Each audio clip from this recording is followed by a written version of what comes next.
Hello, hello, hello. Thank you all. I know it's been a long time.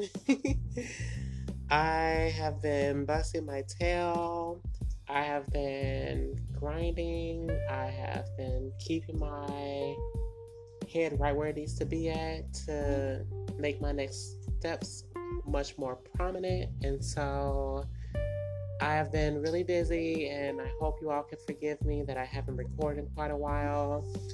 I was supposed to record a couple weeks ago, but it didn't work out. So I'm going to give you guys two recordings, podcast videos, if you will, to listen to and be a part of as well. So you can have the opportunity to double down on some more greatness, if you will, of experience and the universe's teachings for me that I hope will lead you onto your pathway. I have had quite a journey these past couple weeks, maybe even a month or so, and I think it's been a bit of a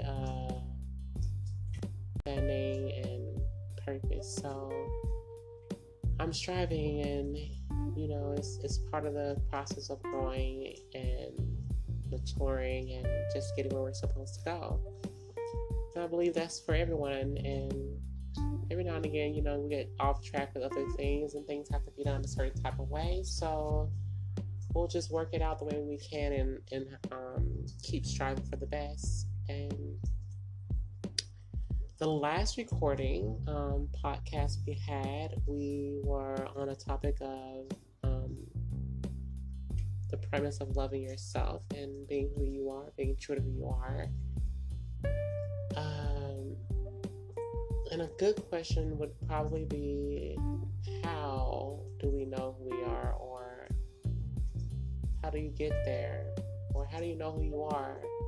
And divining that, discerning that for yourself is not always easy if you're consistently being quote unquote programmed by your circumstance. Programming, everything is a program.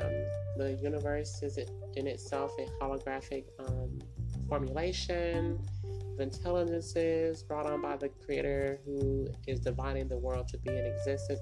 And I don't like to put it that way because it sounds so dreary and not so heartfelt. So in essence, that is part of the view of how things tend to be.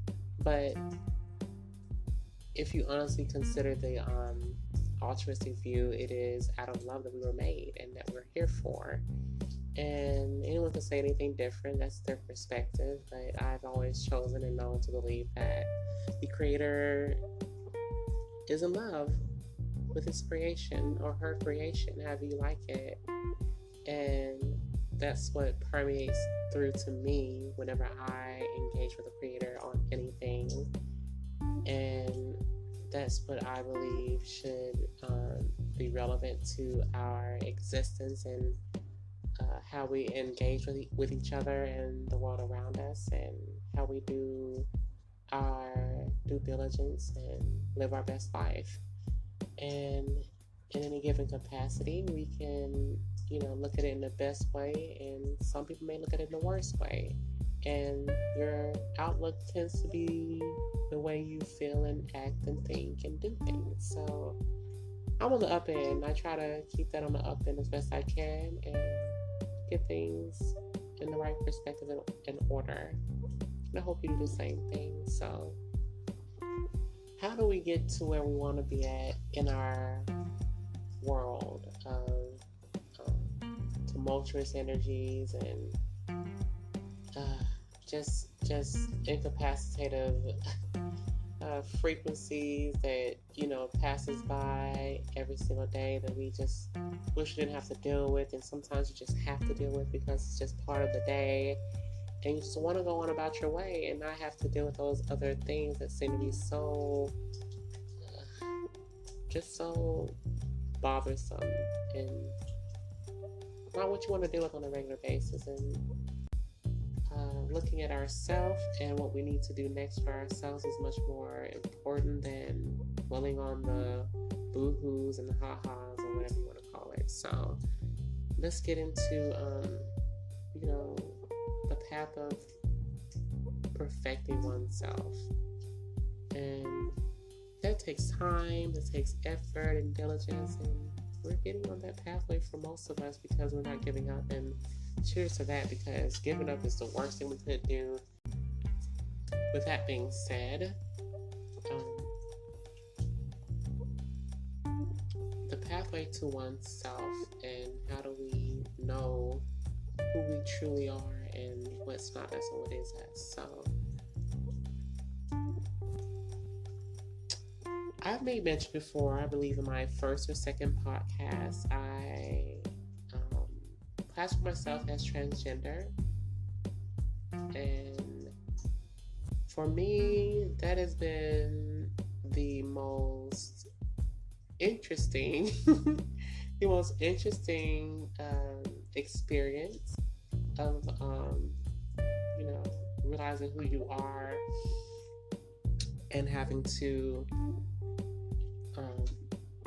be at peace with that. Not even just be at peace with that, because it sounds like, oh, woe is me. Well, in any case, but be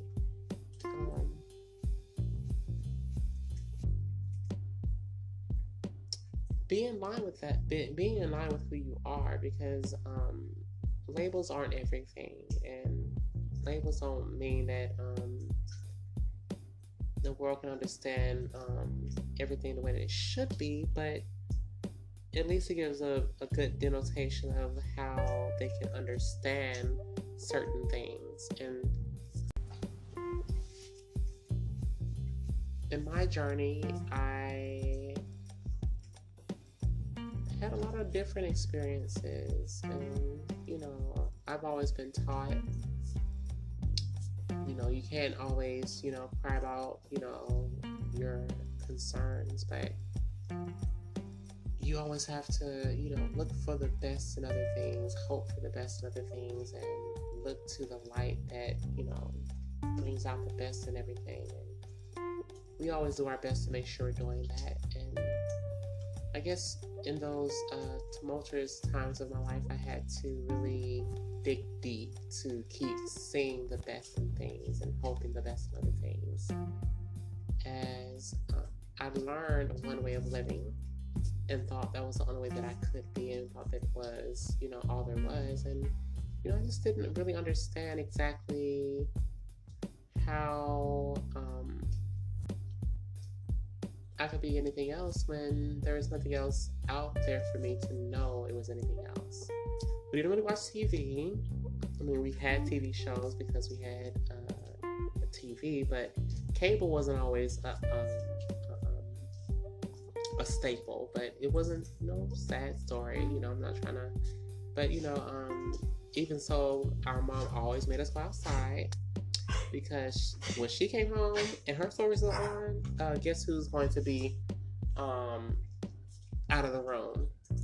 We were out of the living room, and it's time for her stories. And for the next so many hours, we would be outside having fun, doing our thing, and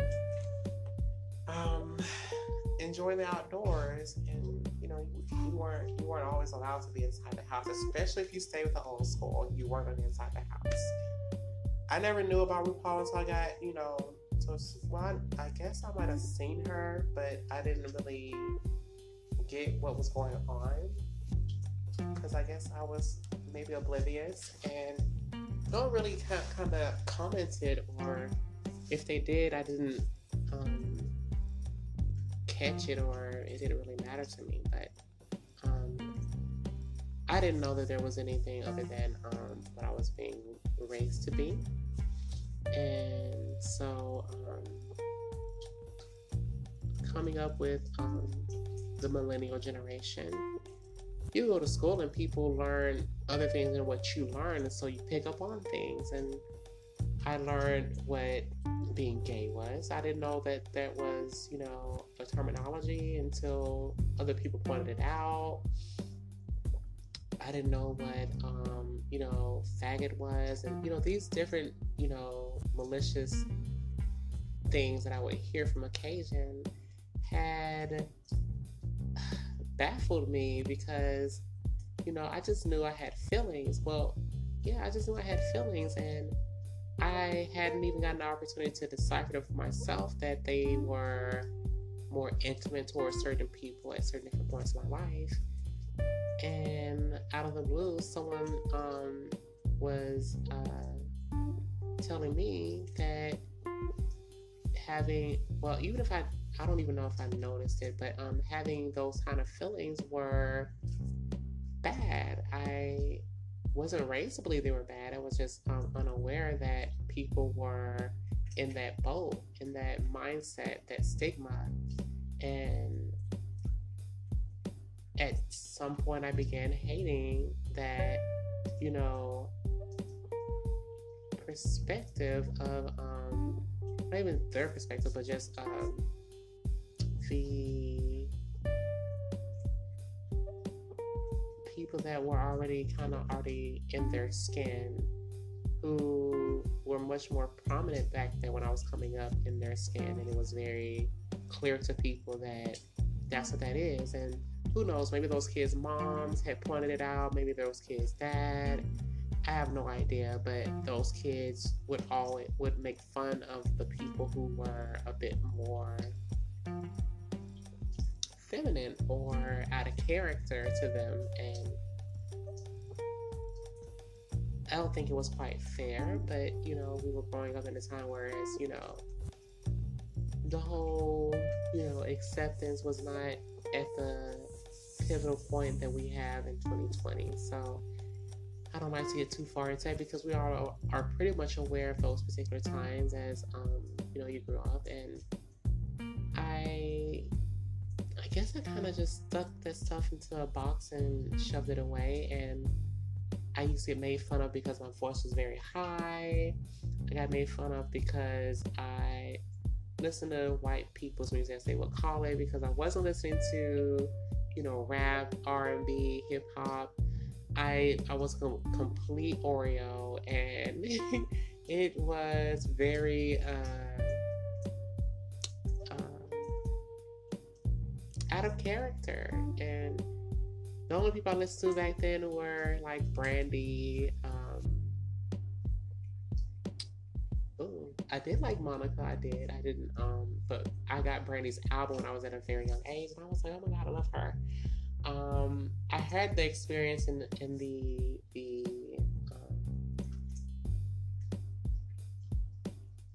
great wisdom of my mom and my uncle and my aunt, who all those people who appreciated the old school. And I, as a young person, we all were like, boo, no one wants to listen to that, boo. You get into that vibe of not wanting to pay attention to it. But as I got older, I was like, hey, I like how this feels. It's very warm, it's very nurturing, all these things. And I had to develop the taste for my own culture because I was a bit more on the Oreo side. So that didn't, that just made my boat a little bit more heavier than other people's. So I didn't really fit in. I was on the outside, on the outskirts, and not to mention I didn't have the finest clothes in the world, but we were light people. Like we just care about people just doing the good that we could do in the way that we could. But it was there that I started to get made fun of because of my voice, and I was like, lo and behold, I've got to do something. I can't be, made to be something that I'm not. I don't want nobody trying to make me A, B, C, and D. And even though I heard and I got the concept of what they were meaning when they were making fun of the guys who were more feminine at those times, and when they called them those things and eventually started picking up on the terminologies, I didn't want no one to make fun of me. I hid. I didn't know there were any other options. It was just 4 people in my circle. And I had to be the oldest. I had to make sure I kept myself together so that no one would bother my brothers, because if they thought I was weak, what would they do? But, that's looking at it a very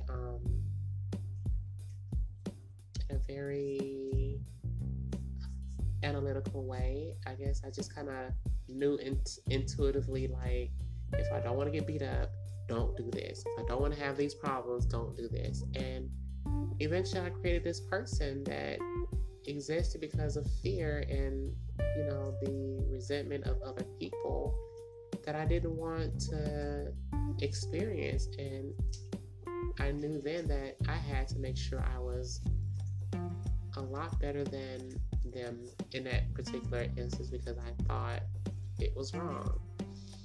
It was unculpable, and I hated myself for years afterwards, but it was the way that I thought I had to be in order to survive. So when you create these personas in yourself, you end up making yourself out to be something that you're not really meant to be. And who knows, maybe some people get stuck with it, and they stick with it, and they just kind of live that life, and it turns out, I don't want to say better or not, but it turns out that they never had the opportunity to reflect and see that they didn't have to stay the way that they were. But not everyone got that opportunity. Not everyone else was in that boat. And I had to be the person to realize that all of my anger issues, all of my compression, and just, emotional instability contributed to me functioning in a way that I was never meant to function. And to other people, that might be, you just, figure you were just ABC. I had to learn for myself, and as you'll have to learn for you, what is and what isn't you, it's in the same boat. And I didn't want to get too far into my story of my journey, because this is not all that I am, and it's just part of the tapestry that I've experienced and had to grow out of and come into where and who I am. And now I live my life as best I can, as anyone else, as best I should. And my rude awakening was when I had got a job. And there was this one person, this guy, I just could not live without.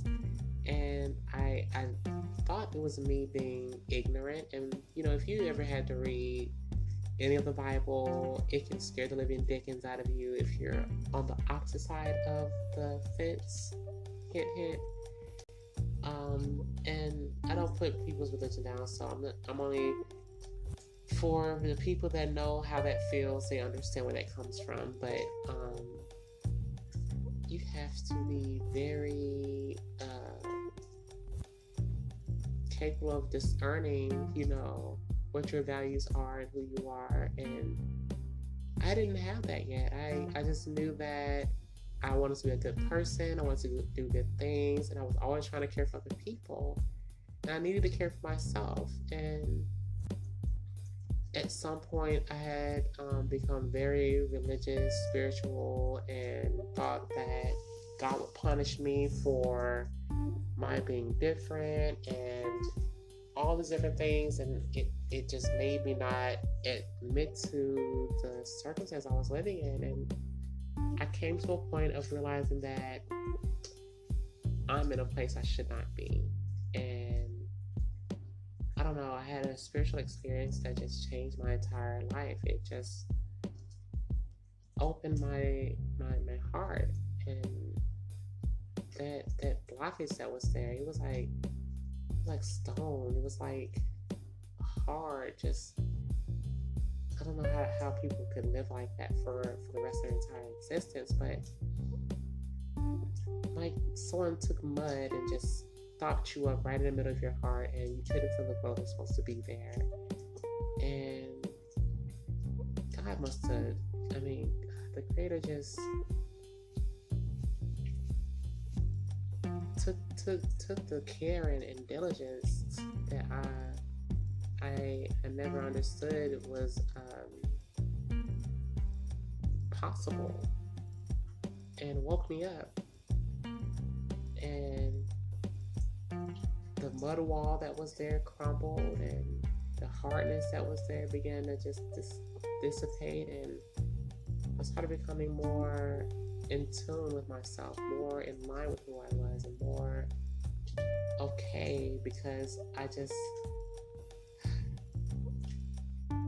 to let it go. Because when you go through your spiritual journey, when you go through your self-realization, you,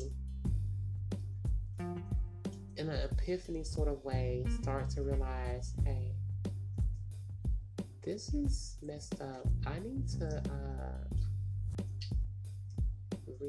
recoup. I need to revamp. I need to trade in my shoes for a different set of shoes. I need to go back and walk where I once did and figure out what went wrong, and travel where I once did to figure out where it went wrong.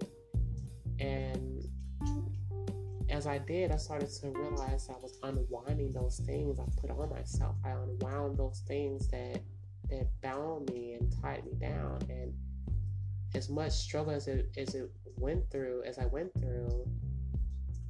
I was being more relieved and happy that I was able to free that person that I knew was there. It just would always go back underneath. And one day, as I was having a communication with the Creator, I just, the way I do my life, one day I was just, urging from my heart, some understanding, and out of nowhere, it was like a blinding light almost, if you will. Boom. And I was like, whoa, I'm walking to go to work, I think it was. And I was like, it was like my real self just shot up in front of me. It just shot up in front of me. And I just knew it was me.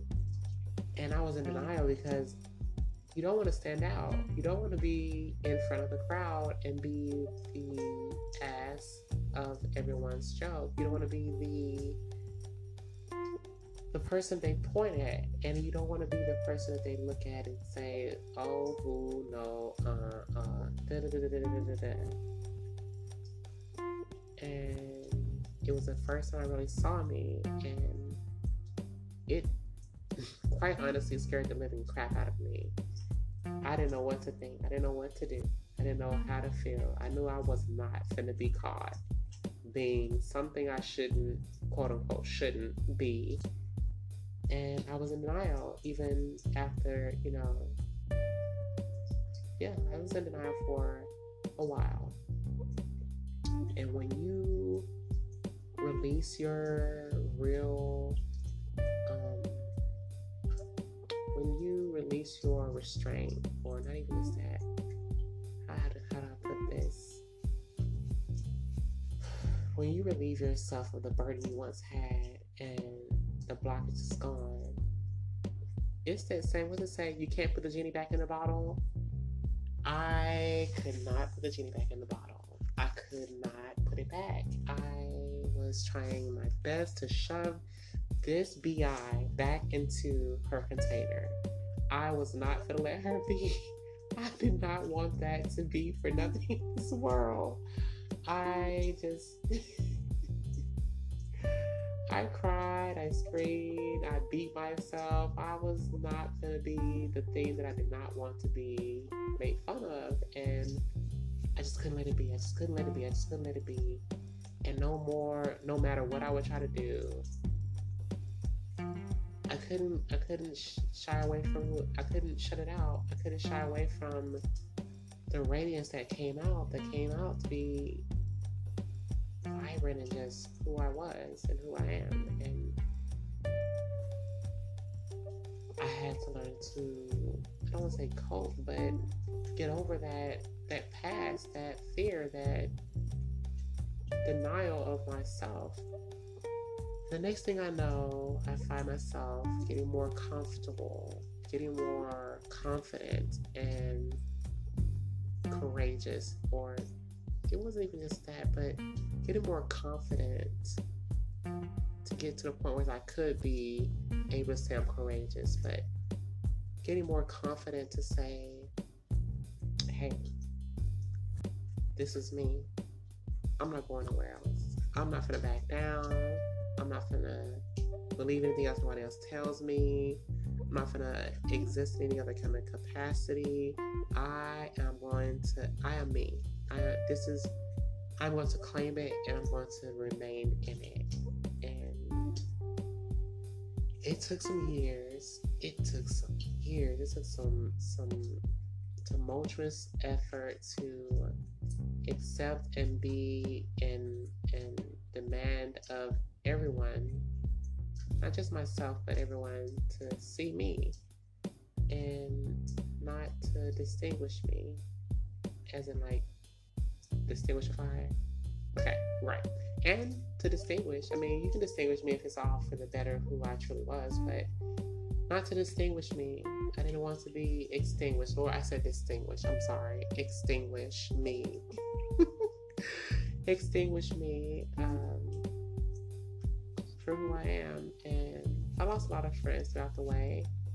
Lost a lot of people that didn't really care for it, and I understand, it's different. And I got upset a few times, but for the most part, I said, hey, I'm not gonna fight for somebody that ain't fighting for me. I had to give up those things that weren't for me, and just say, hey, it is what it is. This is where I am, and you gotta love where you lay. And in the skin that I was currently traveling through, I just had to. I don't know. I don't want to say love it, but no. I don't want to say I didn't love it, but trying to interpret those different feelings I had now being where I am now is a little bit different. So it was a coming of age and a story in and of itself. And as I'm sure you have your own stories, your own outlets and things you've had to experience, I will leave you right there. And then we'll get more into the things you have to do to conquer those fears, the things you have to say to yourself, the things you have to refuse, release, relinquish. And don't worry, you're not giving up your life. You're giving up the fallacy.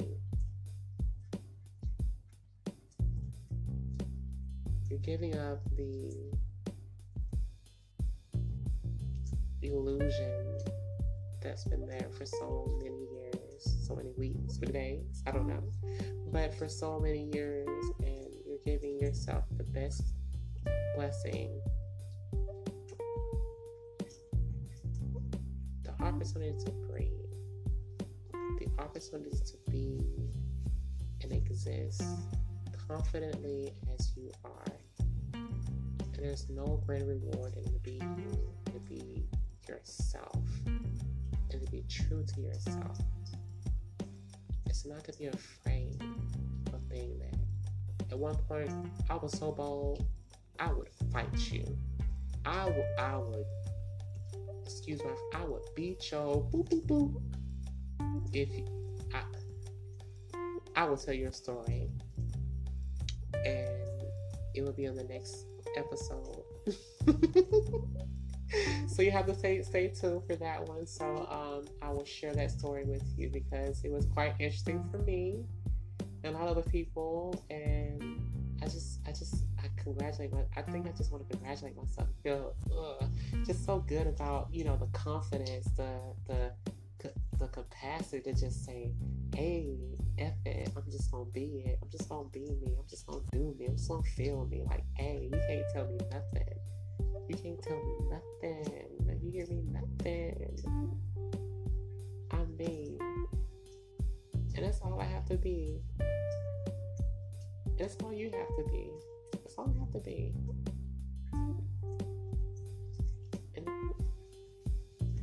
And if you get to breathe, like, breathe.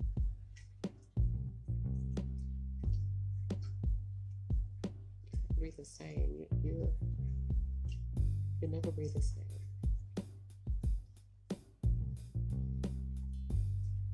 And it's when you truly breathe for the first time that you can honestly tell people that you don't know what it means to